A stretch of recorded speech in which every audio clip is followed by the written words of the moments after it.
Et on démarre au Sénat à l'ordre du jour, emploi jeunes et Covid-19.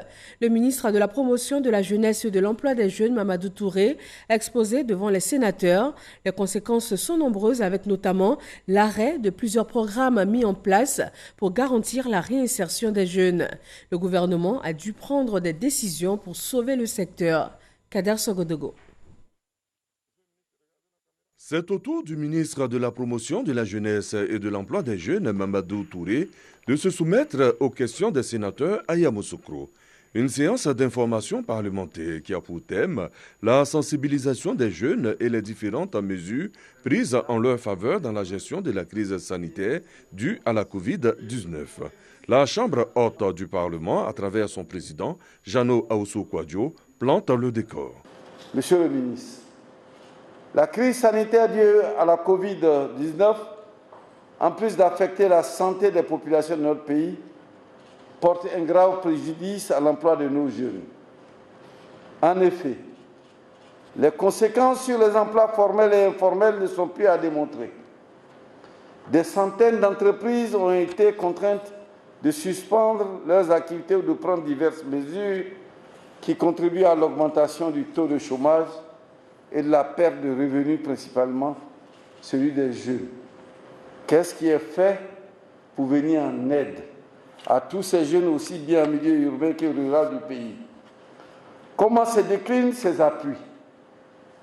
Par quel mécanisme les jeunes bénéficiaires sont-ils identifiés? Mamadou Touré, confortablement installé dans un Sénat qui fait du respect des mesures barrières contre la Covid-19 une priorité, va dans un premier temps ressasser la politique gouvernementale qui, depuis 2012, a fait de l'emploi des jeunes une priorité. Les caisses de l'État et le soutien des bailleurs de fonds n'ont pas fait défaut au programme d'insertion jeunes.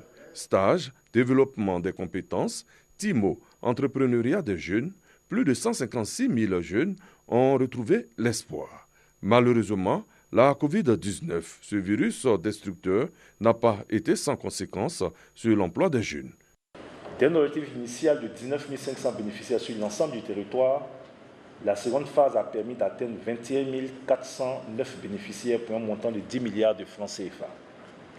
Sur les 45 régions et localités, nous avons pu tenir les cérémonies de remise de chèques aux jeunes bénéficiaires dans 21 localités.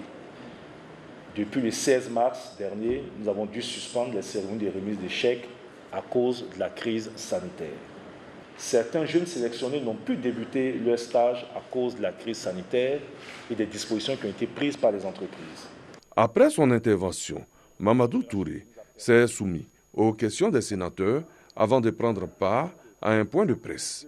Le soutien de l'État aux jeunes en quête d'emploi ne fera pas défaut. Agir pour les jeunes qui nous a permis de financer ces jeunes. Malheureusement, ces jeunes financés se retrouvent confrontés donc à la situation du Covid. Nous avons différé de 3 mois les délais de remboursement des financements accordés donc à ces jeunes.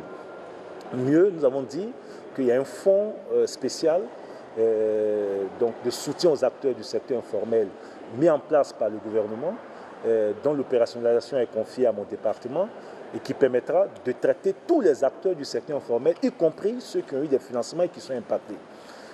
Dès mercredi, vous aurez la campagne de communication qui permettra à toutes ces personnes d'aller s'inscrire. Les programmes de stage, beaucoup de jeunes aujourd'hui qui étaient en stage en entreprise sont obligés donc de laisser donc leur poste de stage à cause des mesures barrières. Nous avons décidé de maintenir les primes de stage pendant toute la période jusqu'à ce que ces jeunes puissent reprendre totalement donc leur stage en entreprise. Au dernier recensement en Côte d'Ivoire, la jeunesse représentait 77,3% de la population totale. Elle constitue une priorité pour le gouvernement.